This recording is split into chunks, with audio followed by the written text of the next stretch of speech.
Nel dopoguerra tutte queste persone che hanno la mia età erano uscite non solo da stati di miseria e di tensione, ma di mancanza proprio fisica dei materiali per costruire e per fare.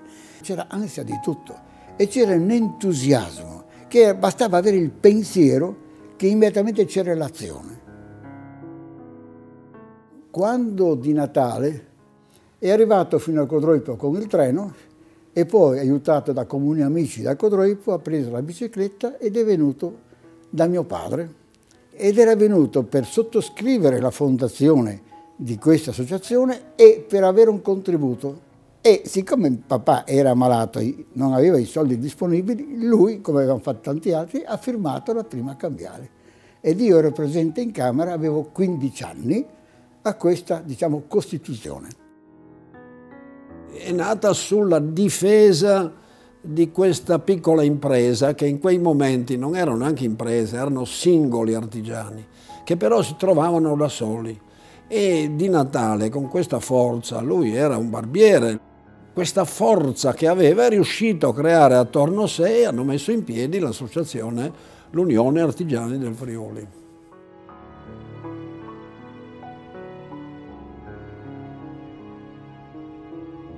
E Di Natale era forte. Di Natale, specialmente quando si andava a Roma, lasciava sbalorditi tutta l'Italia. Per me era come un padre. Mi diceva Pierut, Pierut. Mi voleva un bene di vita.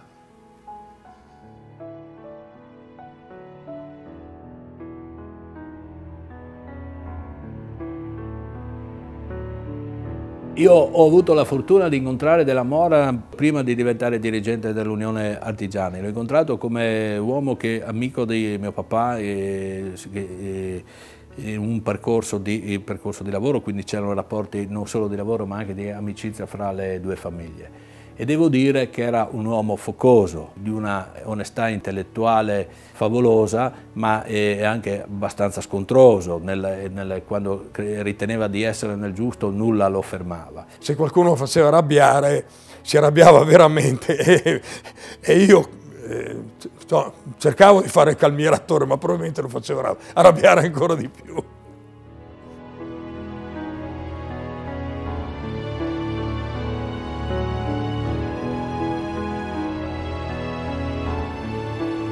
Carlo Falleschini, io ho un ricordo bellissimo il giorno in cui io e lui partimmo in macchina e andammo verso Palmanova, dove si teneva la riunione in cui io sarei stato nominato presidente della Federazione Regionale degli Artigiani.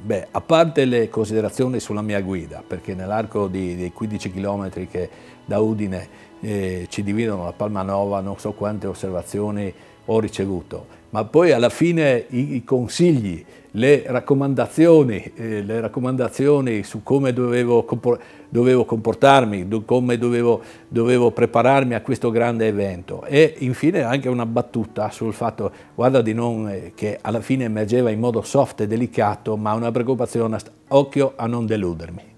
Falleschini secondo me è stato il coronamento del mio fine carriera. Avendo fatto il presidente dell'ESA per molto tempo, aveva una estrema capacità di distinzione tra quello che è la direzione e quello che è la presidenza.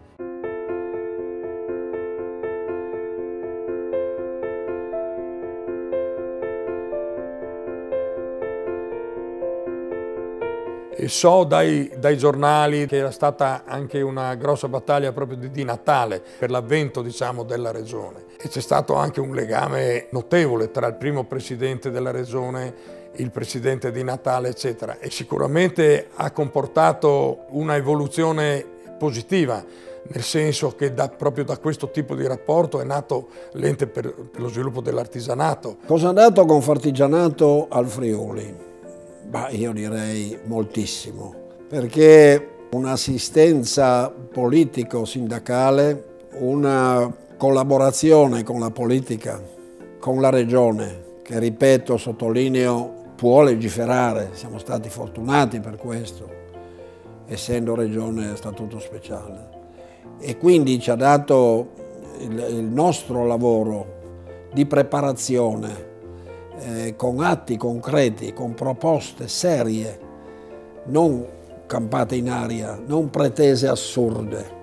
L'ESA, per esempio, è stata istituita subito dopo la nascita della Regione, nel 1966, legge 21, e la Regione è stata fatta nel 64.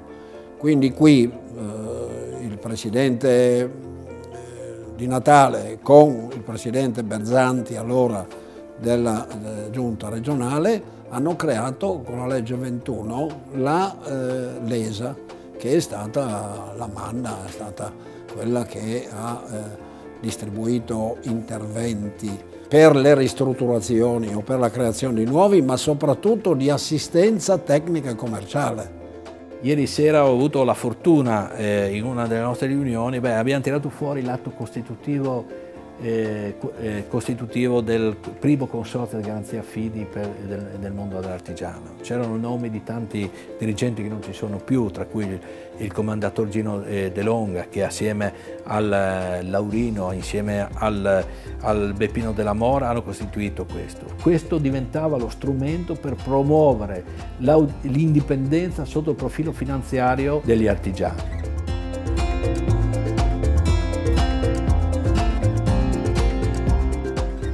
La casa mia era il covo di tutti, non dico tutti, ma l'80% dei consiglieri regionali. Abbondanza di salami, abbondanza di vino.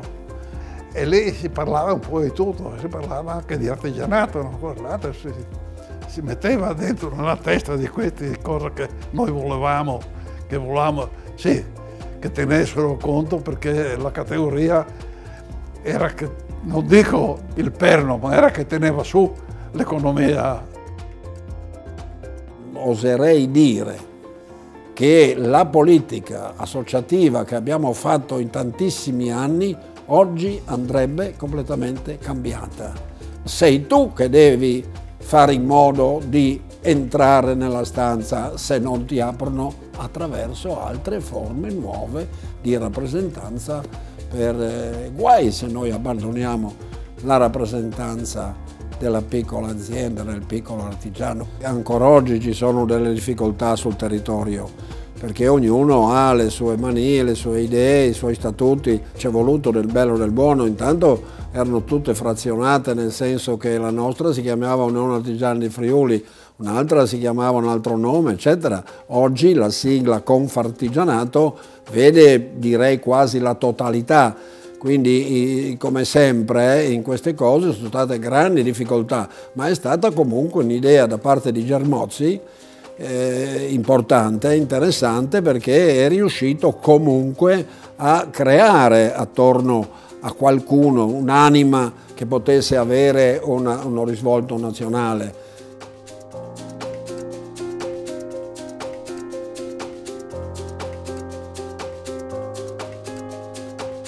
Perché di donne eravamo 2, 3 al massimo, anche mi ricordo quando siamo stati giù a Grado, il primo congresso, nell'86, e non eravamo tante donne. Dormito in albergo, è stata una bella esperienza, sì, è stata una cosa molto positiva, dove già si parlava di innovazione, ditte erano ditte piccolissime, in quel periodo lì erano tante imprese edili, i imprenditori erano in gran parte tutti uomini.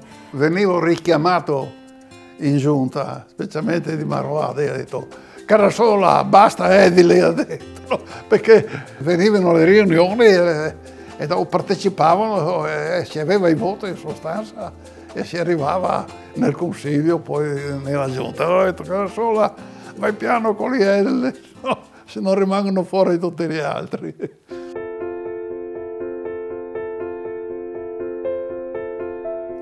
Parlando di battaglie sindacali, credo che il grosso delle battaglie sindacali siano state fatte nei primissimi anni dell'Unione, quindi addirittura prima che arrivassi io nell'organizzazione, perché erano le battaglie per la cassa mutua, le battaglie per la pensione. Con la riforma tributaria nel 72-73 c'è stata una evoluzione nei doveri da parte degli artigiani di iniziare a tenere un certo tipo di contabilità fiscale. presidente di Natale usava dire che la contabilità fino a quel momento dell'artigiano lui la chiamava la contabilità del chiodo, cioè l'artigiano faceva il biglietto, lo appendeva al chiodo e quello era il suo tipo di contabilità. Da quel momento poi è nato invece questa esigenza di fare la contabilità fiscale. Allora è stato deciso di creare una società ad hoc da dedicare ai servizi rispetto alla Unione Artigiani, che avrebbe continuato a svolgere l'attività, chiamiamola sindacale.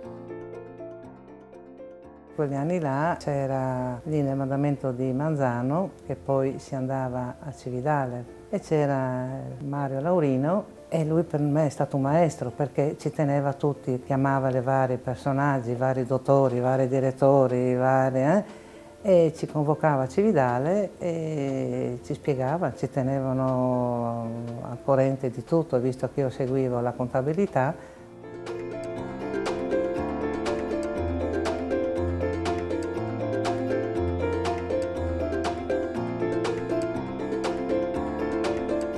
Venni qui per ricostruire la posizione pensionistica di povero mio papà e quindi ebbi il primo impatto con gli uffici dell'Unione Artigiani. Poi il secondo impatto fu quando, subito dopo il terremoto, in cui anche la nostra azienda ebbe dei danni, venni qui per essere aiutato a impostare alcune pratiche di sostegno e sostegno creditizio. Devo dire che in quella fase e lì ho conosciuto gli uomini e le donne della struttura e credo che quegli uomini e quelle donne appartengono alla storia del Friuli Venezia Giulia, perché ho visto quella volta la grande dedizione con cui aiutavano le aziende che avevano avuto problemi conseguenti al terremoto. Ho dei ricordi abbastanza caratteristici e belli di tutto quel periodo del terremoto, che è stato un periodo intenso come attività, come sentimenti anche, e tutte gli andarivieni con Di Natale, da Zamberletti, da Varesco era quella volta l'assessore, le visite nei territori, sono sicuramente dei ricordi, sono toccanti e sono veramente importanti anche proprio per la mia persona, per la mia vita. Se qualcuno volesse andare a vedere attraverso il libro, attraverso la stampa, eccetera, è un esempio proprio di che cosa può fare un'organizzazione e di che cosa ha fatto un'organizzazione nei confronti dei suoi assistiti proprio nei momenti di estrema difficoltà.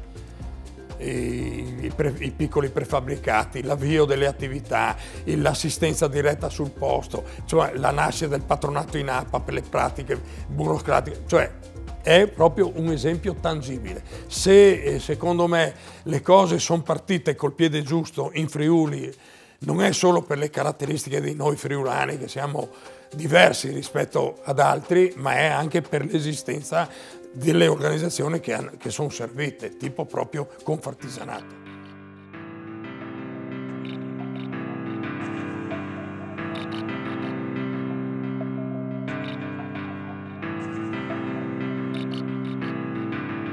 Un'altra bella cosa che devo dire è il grazie che proprio un artigiano ha dato un giorno ai suoi dipendenti, che dice: io Presidente sono riuscito a trasformare anche i miei dipendenti in banchieri, cioè loro hanno aspettato lo stipendio per mesi perché le banche non ci davano, perché io potessi avere i soldi per pagare l'energia elettrica e potessi pagare i fornitori per avere il materiale per poter continuare a lavorare. Beh, questa è una grande pagina di solidarietà, questa è una grande pagina di valori.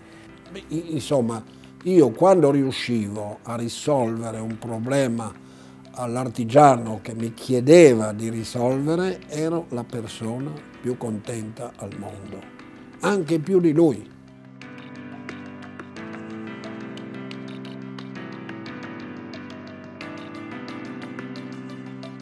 Ero incinta, dovevo partorire 8 giorni dopo, mio marito mi ha portato alle corse di Cividale alla partenza, quando partivano le macchine sotto a Cararia.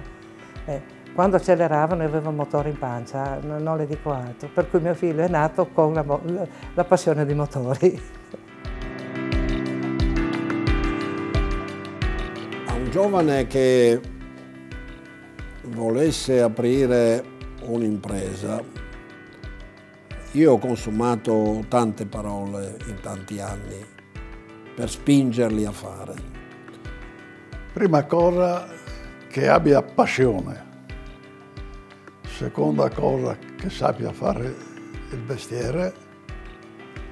Terza cosa, che abbia spirito di collaborazione con la clientela e vedere sempre di accontentare la clientela, perché perdere un cliente non se lo recupera più. Chi ha dentro di sé questo carisma, diciamo, di essere artigiano e essere associato in un'associazione, quello sono sicuro che va avanti. Come sarà questa associazione tra 10-15 anni? Non è facile rispondere, perché se si guarda all'evoluzione che c'è stata, bisognerebbe propendere per una organizzazione indirizzata soprattutto nell'ambito dei servizi. Ed è un peccato, perché credo che una categoria come quella degli artigiani ha ancora tanto bisogno, diciamo, di un sostegno, chiamiamolo sindacale, ma soprattutto politico. E in questo caso qui la nostra associazione, per il modo con cui si è comportata in questi 70 anni, e sono sicuro continuerà, ha creato una richiesta di riconoscenza e un nome affidato da parte delle autorità. Perché quando la nostra organizzazione si presenta per dire le cose stanno così, così, così, è sempre vista con grande attenzione. Anasagora era un filosofo greco, 400 anni prima di Cristo. Cosa diceva Anasagora? Penso perché ho una mano. Cosa vuol dire? Che se io non avessi una mano per realizzare, il mio pensiero rimarrebbe astratto. E per ricostruire un Friuli, per ricostruire una casa, lo fai solo col pensiero? No. Ma la rete di cui oggi si parla, che sarà sì una rete favorita dagli mezzi tecnologici, ma la rete è fatta di uomini e donne che vogliono mettersi assieme, che vogliono discutere del proprio presente e del futuro dei loro figli. Se dimentichiamo questo, credo che allora alla fine non ci sarà solo problemi per l'associazione, ma per l'intera società sull'esterno. A questi giovani imprenditori prendessero, se è possibile, esempio dai loro genitori o da altri maestri artigiani, tenendo per buone anche le loro esperienze e ovviamente adeguandole al momento di oggi con le tecnologie. Più di così, come nonno, non saprei cosa dire. In questi momenti, ripeto e sottolineo, di crisi gravissima economica, ma anche sociale, politica e quant'altro, c'è bisogno di far capire che c'è anche un domani e che in quel domani dobbiamo assolutamente contribuire ancora noi, associazione, come abbiamo fatto ai tempi di Di Natale. Una vera tradizione non è la testimonianza di un passato concluso, ma una forza viva che anima e informa di sé il presente. Essa si configura come un patrimonio familiare, un'eredità che si riceve a condizione di farla fruttificare prima di trasmetterla ai propri discendenti.